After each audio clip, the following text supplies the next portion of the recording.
Dve drugarice. Marina je danas veoma neraspoložena. Ništa joj se ne mili. Ushodala se po sobi, ni sa kim ne govori. Šta ti je, pitala je mama.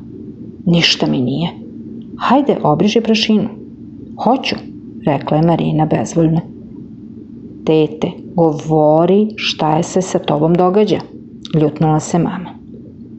Tada je Marina ispričala kako se juče ružno ponela prema svojoj drugarici Nati. Eto, zato sam besna. I zato Nata danas neće doći kod mene. U tom času začulo se zvonce. Došla je Nata. Marina ju je zagrlila. Vidiš šta znači pravo drugarstvo, kazala je Marini mama. Nata ti je oprostila rđavo ponašanje jer zna da si se pokajala.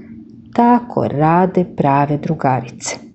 Nikada više neću biti rđava prema drugaricama, zarekla se Marina.